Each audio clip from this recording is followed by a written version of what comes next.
क्षय पुनातु केशवाय नमः नारायणाय नमः माधवाय नमः ऋषिकेशाय नमः हस्तो वृक्षाल्योम द्यौः शान्तिरन्तरिक्षगुं शान्ति पृथ्वी शान्तिरापः शान्तिरोकदया शान्ति वनस्पतया शान्तिर्विश्वे देवा शान्ति ब्रह्म शान्ति सर्वगुं शान्ति शान्तिरेव शान्ति सामा शान्तिरेधि सुशान्तिर्भवतु सर्वारिष्ट शान्तिर्भवतु अथ संकल्पः।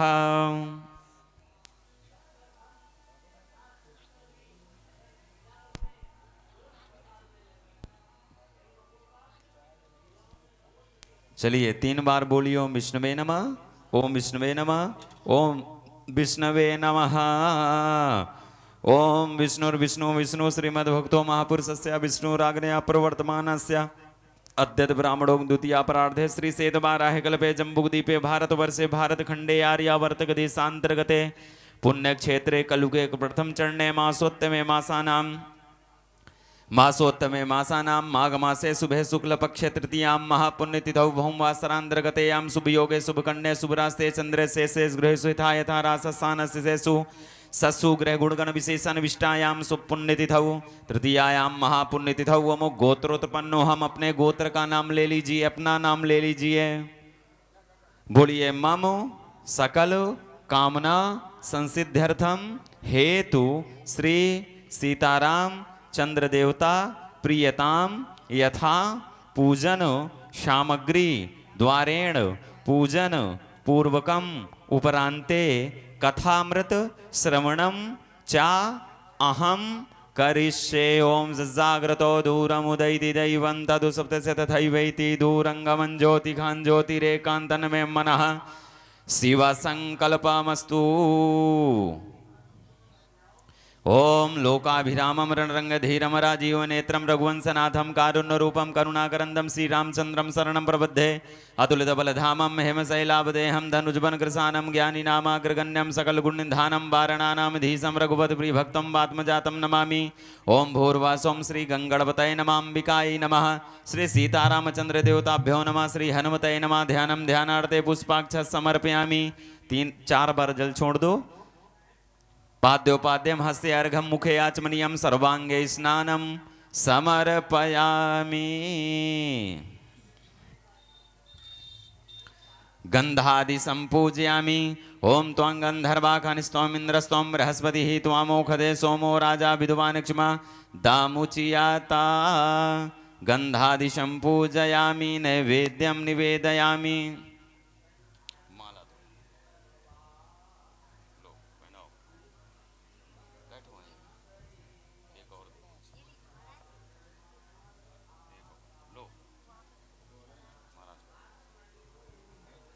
धूप दीप नैवेद्यम। ओम नाभ्यासीदंतरिक्षगुं शीष्णौ देवः समोर्ततापद्भ्यां भूमृदिशः सोत्रा तथा लोकान् कल्पयन्ना। नैवेद्यं निवेदयामि आचमनीयं जलं समर्पयामि। श्री सीतारामचंद्र देवताभ्यो नमः। अथ आरारतिक्यम्।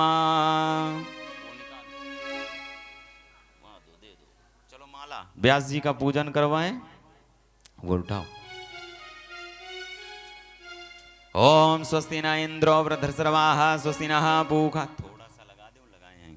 स्वस्ति न इंद्रो वृद्धश्रवाः स्वस्ति नः पूषा विश्ववेदाः स्वस्ति नस्तार्क्ष्यो अरिष्टनेमिः स्वस्ति नो बृहस्पतिर्दधातु। सभी ताली बजा करके स्वागत करेंगे। अब सोनी जी भी सपत्नी को पूजन करें, माल्यार्पण करें। एक और दे दो, लो एक और पहना दो।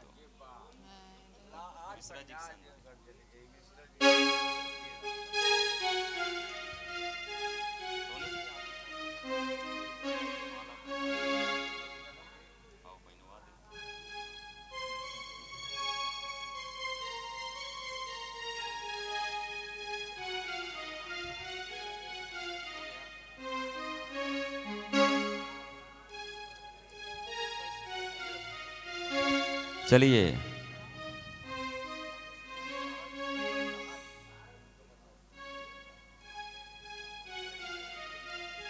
सभी लोग ताली बजा करके स्वागत भी करते जाएंगे। बोलो राजा रामचंद्र की जय। आप इधर कर दें। अर्थ आरारतिक्यम्मा। सब लोग अपने अपने स्थान में खड़े हो जाएं। अब भगवान की आरती होगी। इसके उपरांत तो हम आप कथामृत का पान करेंगे। ओम देवहु शांतिरंतरिक्षगुम शांति पृथ्वी शांतिरापः शांतिरोखदया शांति वनस्पतया शांतिर्विश्वे देवाः शांति ब्रह्म शांति सर्वगुम शांति शांतिरेव शांति सामा शांतिरेधि। आरती श्री रामायण जी की। आरती श्री रामायण जी की। ओ कीरत कलित ललित सियपी की। कीरत कलित ललित सियपी की। गावत ब्रह्मा दिक मुनि नारद वाल्मीकि बे ज्ञान विशारद सुख सनिकादि शेषिय रुसारद बरनी पवन सुत कीरत की। आरती श्री रामायण जी की।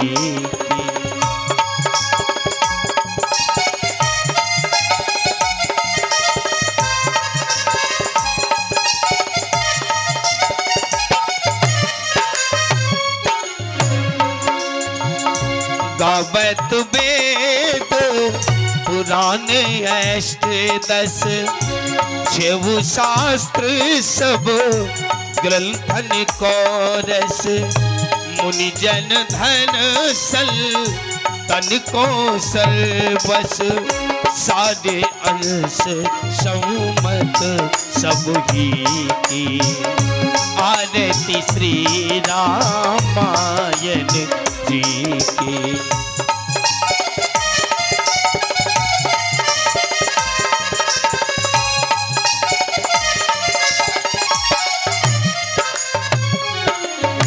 गावत संतत शंभु भवानी अनुघट संभव मुनि विज्ञानी व्यासी आदि कवि गुण बखानी काग भुसुल्ड गरुड़ के ही की।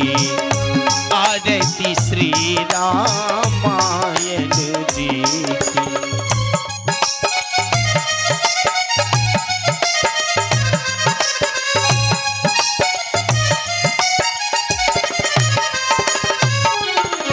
कलिमल हरण विषय रस फीकी सुभग श्रृंगार मुक्ति जुबती की।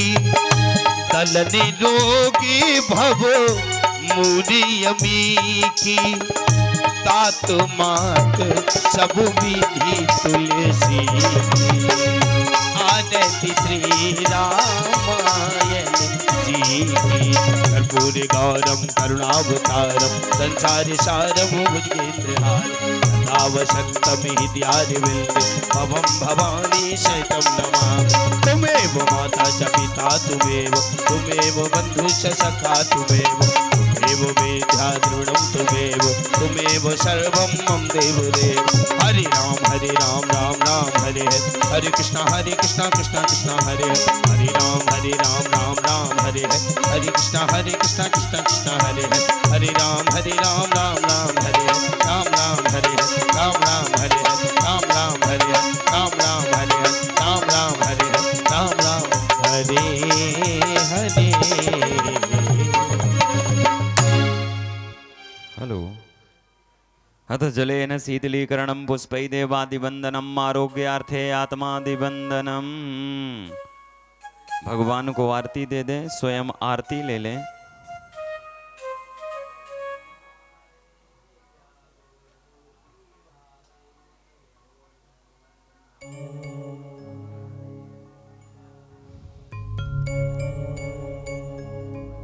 नाना सुगंध पुष्पाणि यथा कालोद्भवांच पुष्पांजलिर्मया दत्तम। ग्रहाण परमेश्वरा प्रार्थना पूर्वक मंत्र पुष्पांजलि समर्पयामि। बोलो राघवेंद्र सरकार की।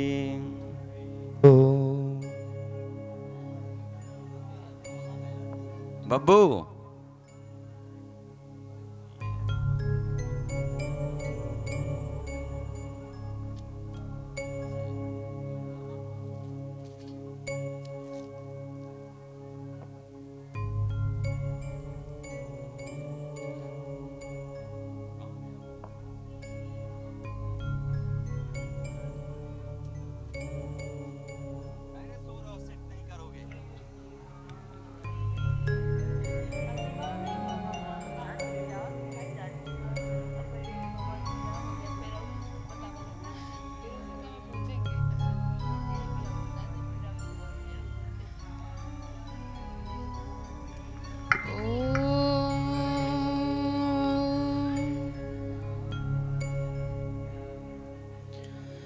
श्री गणेशाय नमः।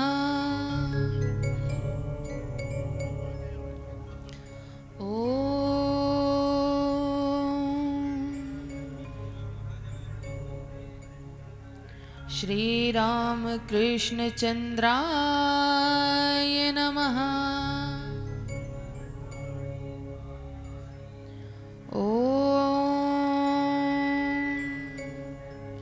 श्री गुरुवे नमः।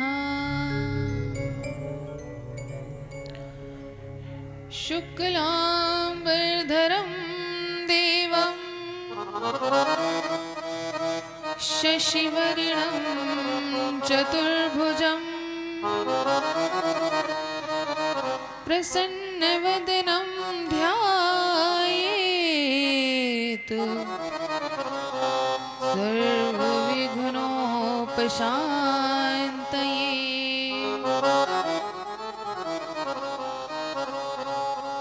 मनोजवं मारुततुल्यवेगं जितेन्द्रियं बुद्धिमतां वरिष्ठं वातात्मजं वानरयोधमुख्यं श्रीरामदूतं शरणं प्रपद्ये। अखण्डमण्डलाकारं व्याप्तं येन चराचरं तत्पदं दर्शितं येन तस्मै श्री गुरुवे नमः।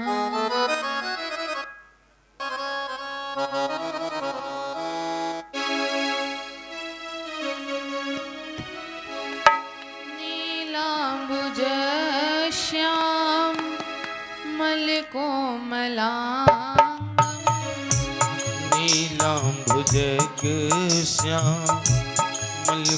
नीलाम्बुजश्यामलकोमलांगं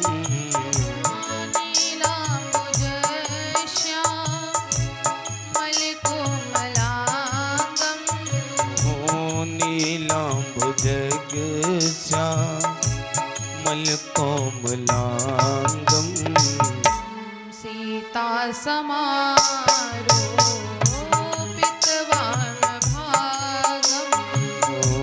सीता समारोपितवामभागं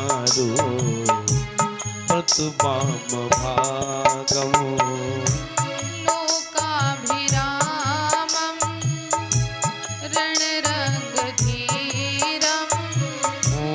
लोकाभिरामं रणरङ्गधीरं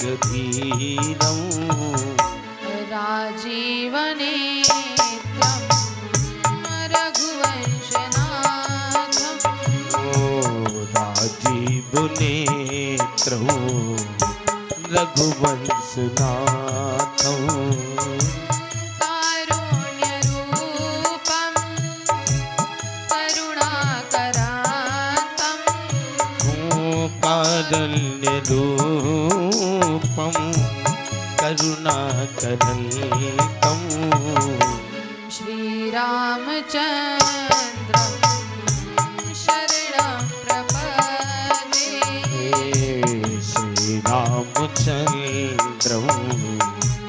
शरणं प्रपद्ये कर्पूर गौरम करुणावतारम कर्पूरगौरं करुणावतारं संसार सारम भुजगेन्द्रहारम संसारसारं भुजगेन्द्रहारं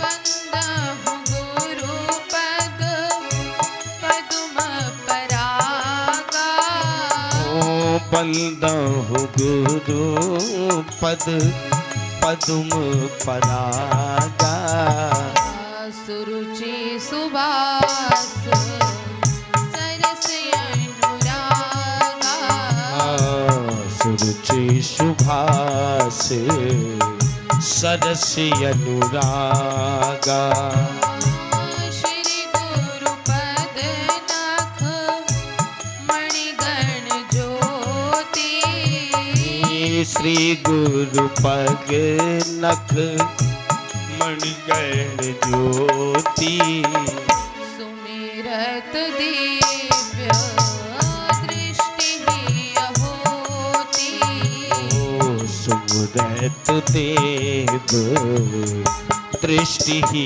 होती सुमिरत दिव्य दृष्टि होती सुमरत देव दृष्टि होती। बोल दी श्री आनंद कंद भगवान की जय हो। आइए हम आप सभी 2 बार भगवत नाम का संकीर्तन करेंगे और आज पहले ही बता देते हैं। क्या बता देते हैं? वैसे तो पता होना चाहिए, आज तो 6वां दिन है कथा का, अब तो पता हो जाना चाहिए कि क्या कहने वाले हैं। जो श्रोता होंगे प्रतिदिन वाले उनको तो पता होगा कि क्या कहने वाले हैं। क्या कहने वाले हैं? अभी जयकारा कहाँ आया है? अभी तो हम आप सभी को संकीर्तन करना है। और कैसे करना है? केवल हम या हमारे संगीत वाले बस नहीं करेंगे संकीर्तन। कौन कौन करेगा? हम और आप। हम लोग तो करते हैं, पूरी कथा भर यही करते हैं, लेकिन आप लोग केवल मौन श्रोता मत बनिए। बहुत लोग तो कहते होंगे हम लोग तो जाते हैं, हम लोगों से बुलवाया जाता है। नहीं सोचते हैं जाकर के 1 घंटे 2 घंटे आराम से एक नींद तो हो ही जाएगी, लेकिन बीच बीच में जो बुलवा देते हैं तो उससे नींद डिस्टर्ब हो जाती है। इसीलिए बुलवाते हैं, इसीलिए कीर्तन करवाते हैं कि जो निद्रा देवी बीच बीच में आकर के व्यवधान डालती हैं तो वो ना डाल पाएं। इसीलिए हम आप सभी संकीर्तन करेंगे।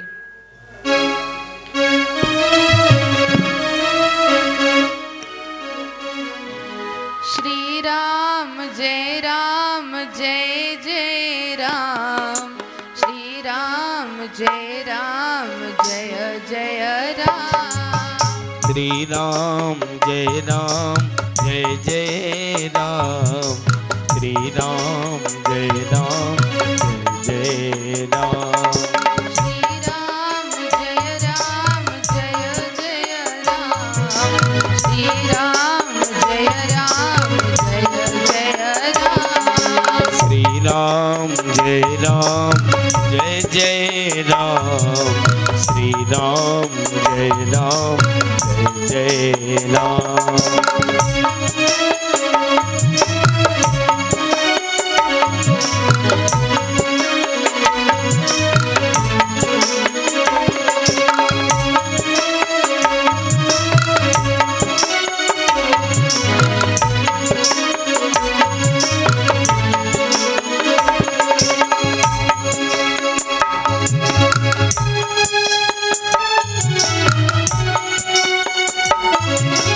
श्री राम जय जय राम, श्री राम जय जय राम, श्री राम जय जय राम, श्री राम जय जय राम, श्री राम जय जय राम, श्री राम जय जय राम,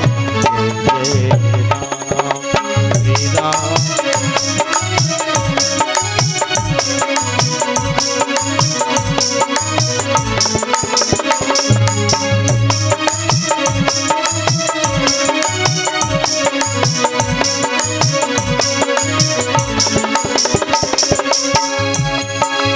श्री राम जय जय राम, श्री राम जय जय राम, श्री राम जय जय राम, श्री राम जय जय राम, श्री राम जय जय राम, श्री राम जय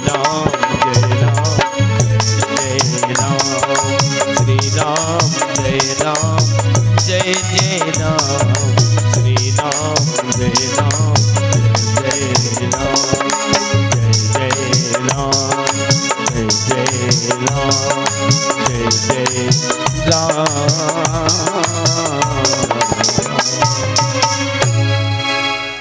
बोल दी श्री आनंद कंद भगवान की जय हो।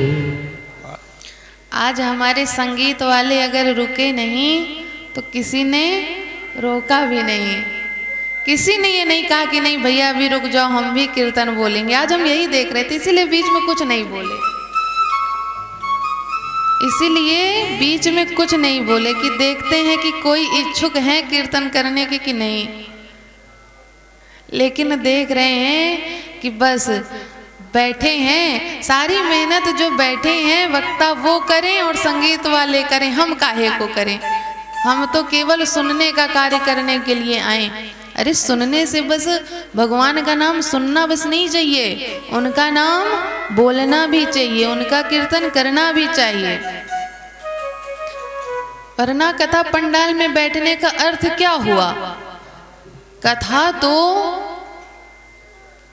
माइक के माध्यम से, स्पीकर के माध्यम से दूर दूर तक जाती है कथा की आवाज, लेकिन जो कथा पंडाल में बैठते हैं कथा सुनने के लिए, जो फल उनको मिलता है वो अगल बगल बैठ करके स्पीकर की आवाज से जो सोचते हैं कि हम तो कथा घर बैठे सुन रहे हैं हमको फल मिल जाएगा, तो मिलने वाला नहीं है। जब तक भगवान के दरबार में हाजिरी नहीं लगेगी तब तक हाजिरी स्वीकार नहीं होगी। भगवान जानेंगे ही नहीं कि हमारी कथा सुन रहे थे।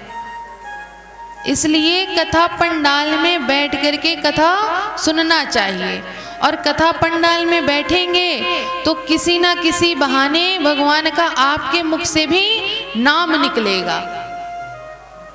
क्योंकि बाहर से सुनेंगे तो आपने सुन ली कथा, लेकिन जब आप बैठेंगे कथा पंडाल में तो किसी ना किसी बहाने तालियां भी बजाएंगे, भगवान का नाम भी लेंगे, तो उसका फल अधिक प्राप्त होगा। इसलिए कहते हैं कि कथा जब सुनिए तो कथा पंडाल में आकर के भगवान के सम्मुख होकर के सुनिए। अच्छा, बहुत लोग आ भी जाते हैं कथा पंडाल में, लेकिन सबसे कोने वाली जगह ढूंढेंगे, सबसे लास्ट में हो, सबसे किनारे हो, जहां नजर ना जाती हो, वहां जगह ढूंढेंगे। क्यों? कि वहां एक किनारे शांति से बैठे रहेंगे, ना ताली बजाना पड़ेगा, ना भगवान का नाम लेना पड़ेगा। एक किनारे शांति से बैठे रहेंगे, अगर नींद लगी तो नींद भी ले ली जाएगी। अच्छा, एक बात बताइए, कौन कौन इस बात से सहमत है कि जब भगवान की कथा चलती है तो नींद बड़ी प्यारी आती है? कौन कौन सहमत है? हाथ उठा के बताइएगा। अच्छा, जितने सहमत हैं लगता है सबको नींद आ चुकी है कथा में, इसीलिए हाथ उठा रहे हैं, है ना? नहीं, ये सत्य बात है। जब भगवान का नाम चलता है भगवान का नाम लिया जाता है, भगवान की कथा चलती है तो नींद बड़ी प्यारी आती है। और यदि जीव की व्यथा चल रही हो, कोई अपना दुखड़ा सुना रहा हो, भला मजाल है कि नींद आ जाए, पूरी रात सुनते सुनते काट दी जाएगी लेकिन नींद नहीं आ पाएगी। और लेकिन कथा दिन में चलती है, 2 ही घंटे की कथा होती है, 2.5 घंटे की कथा होती है, लेकिन उसी में सारी नींद आ जाएगी। और कोई अपने घर की बात बता रहा हो, लड़ाई झगड़े की बात होगी, अपने घर की बहू का दुख होगा, बेटे का दुख होगा, तो पूरी रात जाग सकते हैं। लेकिन भगवान के नाम पर इतनी जल्दी नींद आती है कि क्या बताएं। यही है कलयुग का प्रभाव। भगवान ने इतना सरल आसान रास्ता निकाला कि नाम का, कि नाम से ही भव से पार हो जाएंगे मनुष्य, लेकिन वही नाम लेने में बड़ा कठिन लगता है। इसीलिए भगवान के नाम पर, भगवान के कीर्तन पर कंजूसी ना किया करिए। तो बोल दें श्री आनंद कंद भगवान की, श्री गंगा महारानी की, यमुना महारानी की, सरस्वती महारानी की, श्री प्रयागराज महाराज की, श्री हनुमान जी महाराज की। अब देखिए, अब भगवान हनुमान जी पूंछ हिलाएं तो अब हम नहीं कुछ कहेंगे। हम तो 6 दिन हो गया, 5 दिन हो गया कहते कहते। अब आप जानिए और हनुमान जी जाने। 5 दिन से देखिए बचा रहे हैं जयकारा बुलवा बुलवा करके, लेकिन आप लोगों का मन है कि हमारे घी के बोरे बहें, तो ठीक है भाई, आपकी इच्छा है, मत लगाइए हनुमान जी का जयकारा तेज से। आज थोड़ा सा मौसम खुला है, आज कंजूसी करिए, कल फिर आप जानिए, हनुमान जी जाने। हमारा काम था बताना, आगे आपकी इच्छा। अनंतानंत कोटि ब्रह्मांड नायक परात्पर ब्रह्म श्री राघव जी के चरणों में बार बार प्रणाम। भूत भावन भोलेनाथ जी के चरणों में बार बार वंदन। गोस्वामी तुलसीदास जी के चरणों में शत शत नमन। श्री गुरुदेव जी के चरणों में बारंबार प्रणाम।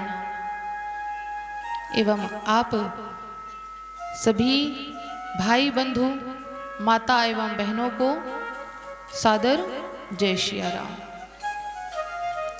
आज हम और आप इस 9 दिवसीय राम कथा की पावन गंगा में खष्टम दिवस में एकत्रित हुए हैं।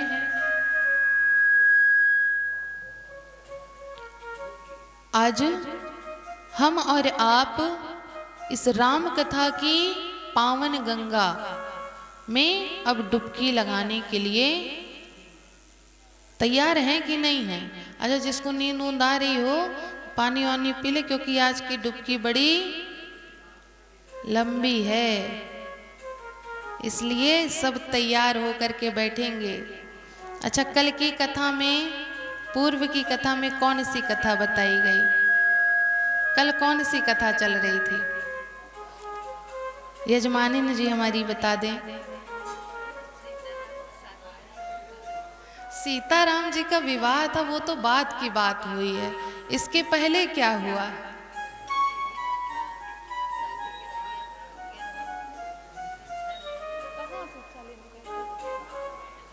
कहाँ?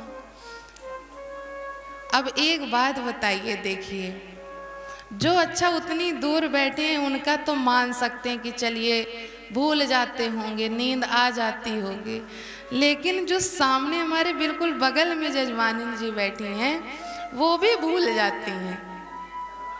अच्छा, हमारे ये जो यजमान जी हैं सत्यनारायण मिश्रा जी, वो रोज याद दिलाते हैं, रोज कथा के बाद पूछेंगे कि आज कौन सी कथा हुई बताओ, लेकिन हमारी यजमानी जी भूल जाती हैं।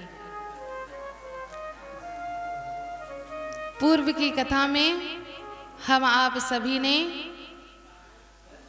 चारों भाइयों के विवाह के दर्शन किए, एक नहीं 4, सीताराम जी के विवाह के बाद भी विवाह हुआ। तो हम आप सभी ने चारों भाइयों के विवाह के दर्शन किए। और क्या अभी विदाई नहीं हुई है, अभी बारात अयोध्या नहीं पहुंची, अभी बारात कहाँ है? जनकपुर में ही है।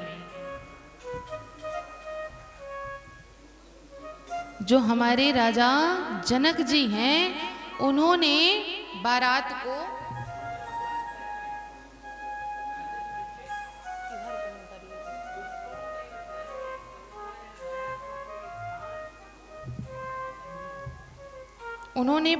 को अभी रोक करके रखा हुआ है, जाने ही नहीं दे रहे। राजा दशरथ जी का एक नियम बन गया। क्या नियम बन गया? उनका एक ही कार्य था, रोज सुबह उठते, अपनी दिनचर्या से निवृत्त होते, उसके बाद जलपान करके बाल भोग करके कहाँ पहुंच जाते? जनक जी के पास। जनक जी से एक ही बात कहते कि राजन अब विदा दीजिए। जनक जी हाथ जोड़ करके खड़े हो जाते, कहते कि राजन बस आज और रुक जाइए, कल विदा कर देंगे। फिर कल होता, फिर राजा दशरथ जी अपनी दिनचर्या से निवृत्त होते और जनक जी के पास पहुंच जाते। फिर जनक जी हाथ जोड़ लेते, कह लेते बस राजन आज बस और रुक जाइए, कल मैं नहीं रोकूंगा। लेकिन जनक जी इतनी सरलता से, इतनी सहजता से विनती करते थे कि दशरथ जी अपने आप को रोक नहीं पाते थे उनकी बात मानने से। लेकिन इस प्रकार बहुत दिन हो गए कि बहुत दिवस बीते एहि भांति, बहुत दिन हो गए इस प्रकार से करते करते। रोज दशरथ जी जाते, रोज जनक जी रोक लेते।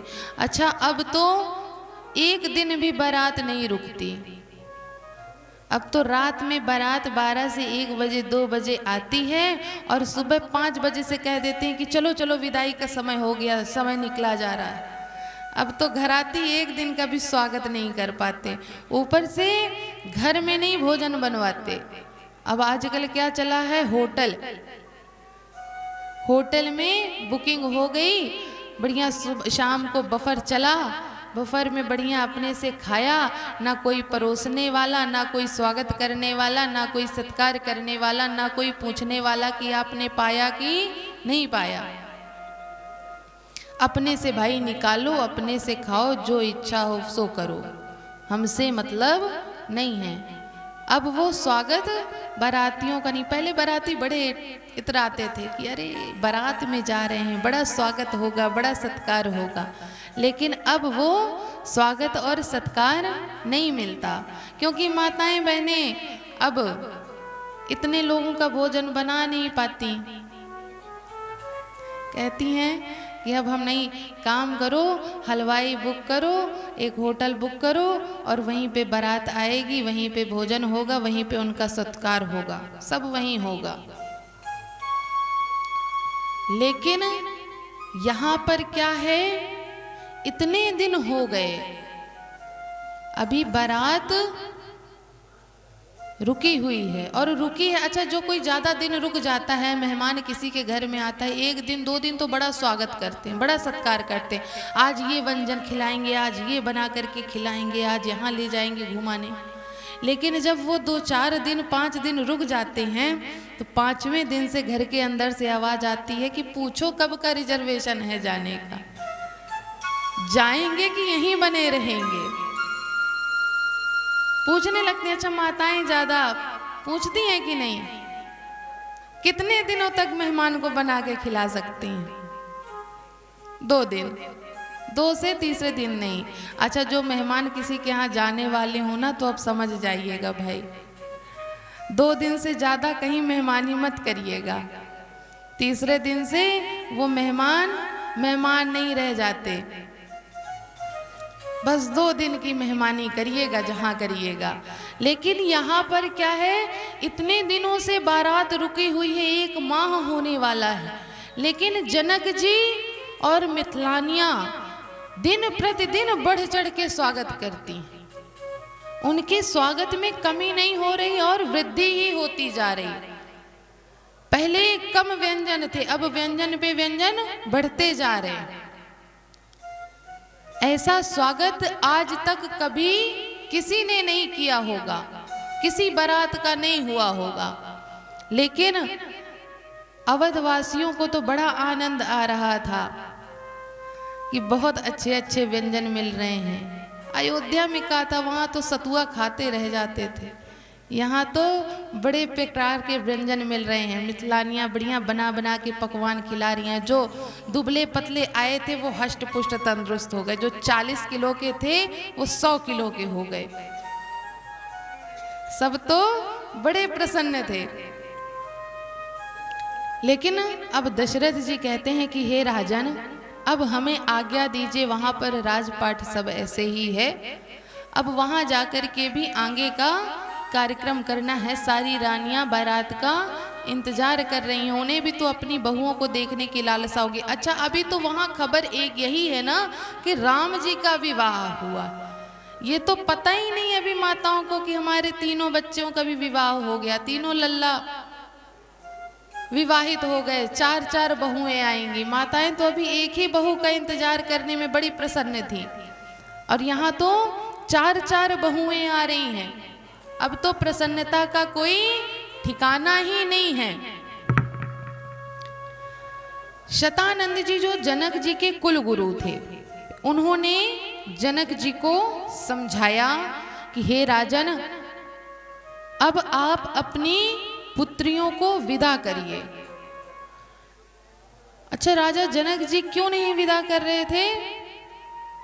क्योंकि उन्हें अपनी पुत्रियों को विदा नहीं करना चाह रहे थे। वो उनसे वो दुख देखा नहीं जा रहा था। वो सोच करके ही इतने दुखी हो जाते थे कि मेरी पुत्रियां आज मुझसे दूर हो जाएंगी, उनका विवाह हो गया, पता नहीं फिर कब देखूंगा कब नहीं देखूंगा। पहले तो ये वीडियो कॉल चलता नहीं था कि फोन लगाया वीडियो कॉल पे बात हो गई। पहले तो पुत्री के पिता जल्दी अपनी पुत्री के यहाँ जाते ही नहीं थे। राजा जनक जी इसी कल्पना से विदाई नहीं कर रहे थे। लेकिन जब शतानंद जी ने समझाया, तब जनक जी ने कहा कि ठीक है गुरुवर, यदि आप आज्ञा करते हैं तो मैं विदाई की तैयारी करवाता हूं। अब माता सीता की विदाई की तैयारियां हुई और राजा जनक जी किस प्रकार से अपनी जनक नंदिनी जी को समझाते हैं, आइए दर्शन करते हैं। पुनि पुनि सिया गोद कर ले,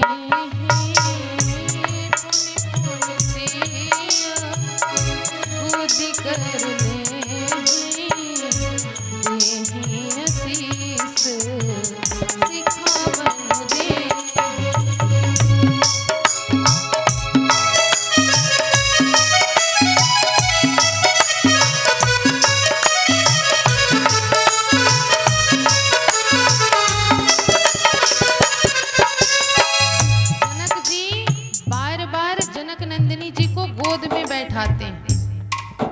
गोद में बैठा करके उन्हें शिक्षा दे रहे हैं। और जनक जी नहीं, उनकी माता भी, दोनों लोग अपनी पुत्री को शिक्षा देते हैं कि ससुराल में कैसे रहना है, कैसा व्यवहार करना है। अब आजकल तो ये शिक्षा देना ही बंद कर दिए कि किस प्रकार से अपने ससुराल में रहना चाहिए। लेकिन यहाँ पर माता और पिता अपनी पुत्री को समझाते हैं कि कैसे ससुराल में व्यवहार करना। पुत्री हुई हो संतत पियहि प्यारी, हुई हो संतत पियहि प्यारी, चिरु वही बात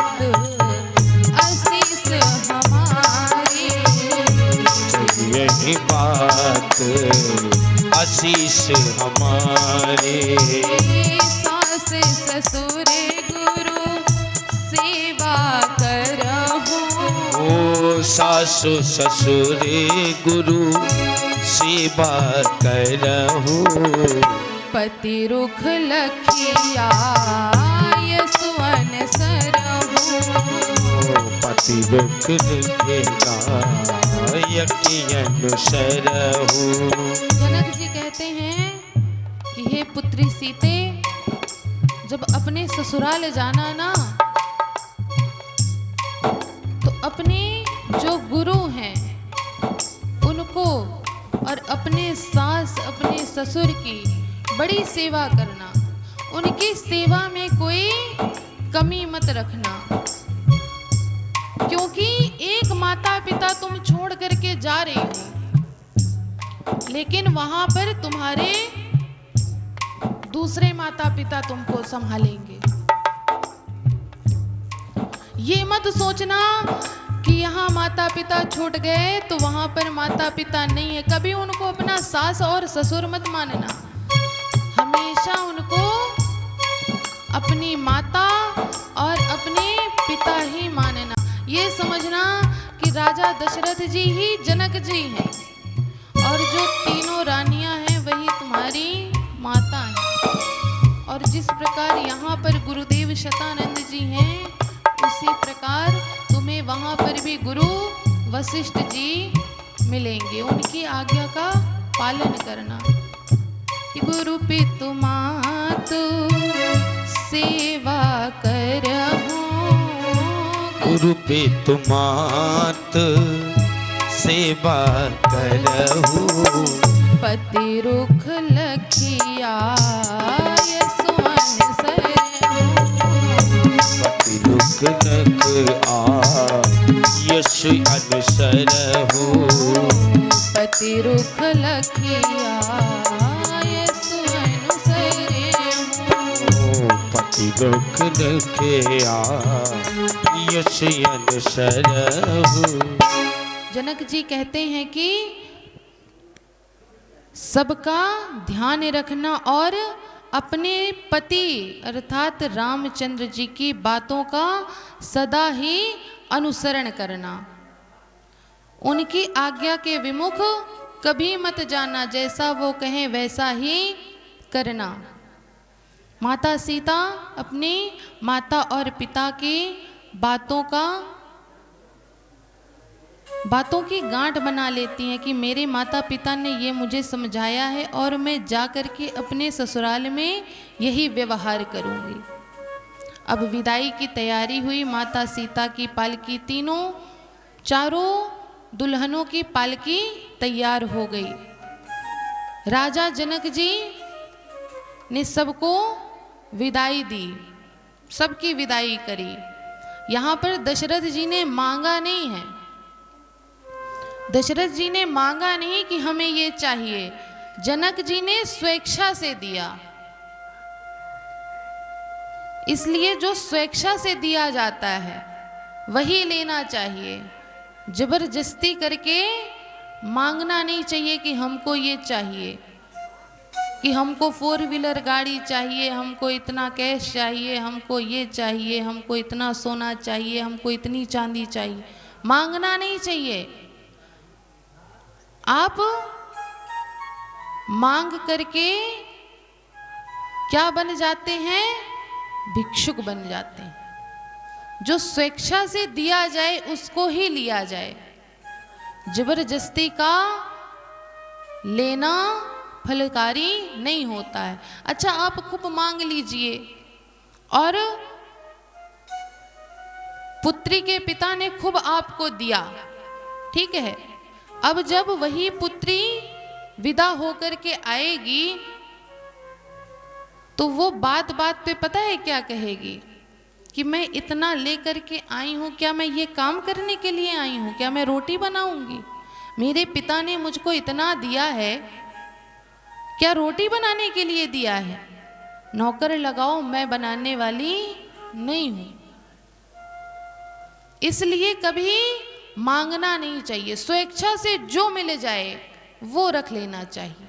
यहाँ राजा जनक जी ने स्वेच्छा से दिया और जब स्वेच्छा से दिया तो राजा दशरथ जी ने उसे स्वीकार किया। सब अवधवासी तैयार हो गए अपने अवध नगर को जाने के लिए। बारात चल दी वापस।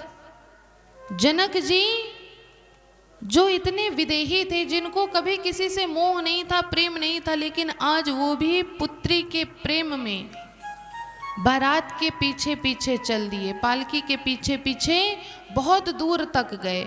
जब राघव जी ने यह देखा तो राघव जी ने कहा कि हे पिताजी, अब आप घर को जाइए। तब जनक जी ने कहा कि हे राघव, अभी तक आप मेरे जामाता थे, मुझे पता है कि आप मेरी पुत्री का बहुत अच्छे से ध्यान रखेंगे, मुझे मेरी पुत्री की चिंता नहीं है। मैं तो ये जानता हूँ कि मेरी पुत्री एक घर से दूसरी जगह जा रही है, दूसरे घर जा रही, उसका मुझे बिल्कुल भी तनिक भी चिंता नहीं है। लेकिन हे राघव, अभी तक मैं आपका ससुर था, लेकिन अब मैं आपसे कुछ मांगना चाहता हूँ। और मांगना किस नाते चाहता हूँ? मैं एक भक्त के नाते आपसे मांगना चाहता हूँ। अब आप मेरे भगवान हैं और मैं आपका भक्त हूँ। तब राघव जी ने कहा कि मांगिए, आप क्या मांगना चाहते हैं? तब जनक जी कहते हैं कि मुझे और कुछ नहीं चाहिए राघव, मुझे बस ये चाहिए कि मुझे आपके नाम में, आपके चरणों में अनुराग बना रहे, मैं आपके चरणों में इसी तरह प्रेम करता रहूं, और मुझे कुछ नहीं चाहिए। बस आप मेरे ऊपर इतनी कृपा कर दीजिए कि मैं कभी आपसे या आपके नाम से कभी विमुख ना हूं। वो अपने चरणों में दे दो मुझे ठोर, बसा लो नीचे चरणन में, बसा लो नीचे चरणन में।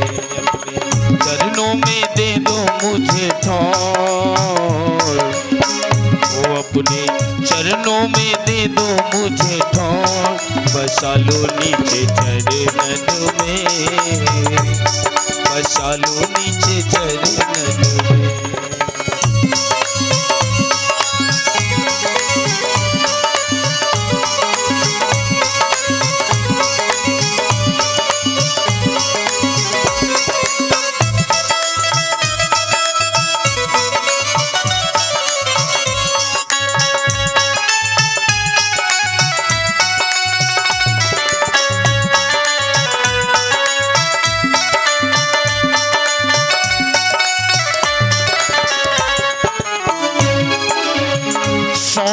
दिया ये जीवन तो है, सौंप दिया ये जीवन तो है, रखना शरण में सदा प्रभु मोहे, रखना शरण में सदा प्रभु मोहे।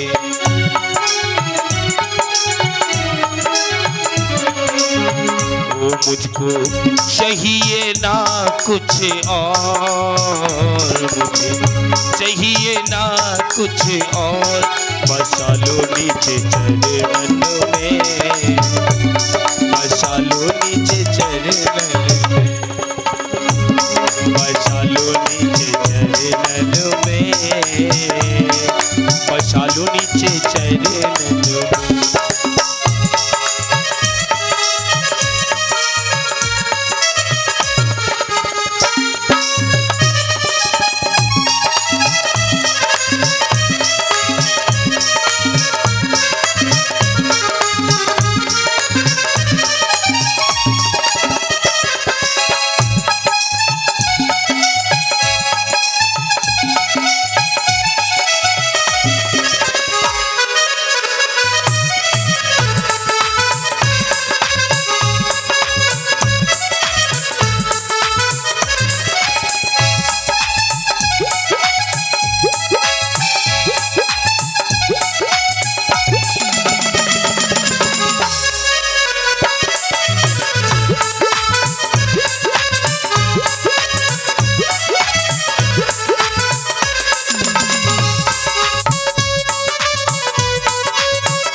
चरण की भक्ति दीजिए।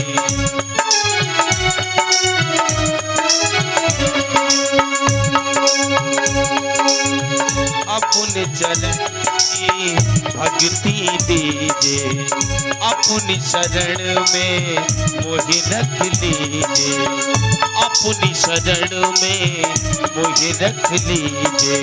ओ मुझे चाहिए ना कुछ और, बसा लो नीचे चरणन में, बसा लो नीचे चरणन में, बसा लो नीचे चरणन में, बसा लो नीचे चरणन में। वो अपने चरणों में दे दो मुझे ठौर, अपने चरणों में दे दो मुझे ठौर, बसा लो नीचे चरणन में, बसा लो नीचे चरणन में, बसा लो नीचे चरणन में, बसा लो नीचे चरणन में, बसा लो नीचे चरणन में, बसा लो नीचे चरणन में, बसा लो नीचे चरणन में, बसा लो नीचे चरणन में, बसा लो नीचे चरणन में, बसा लो नीचे चरणन में।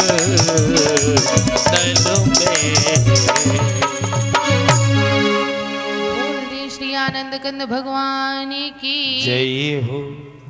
इस प्रकार राघव जी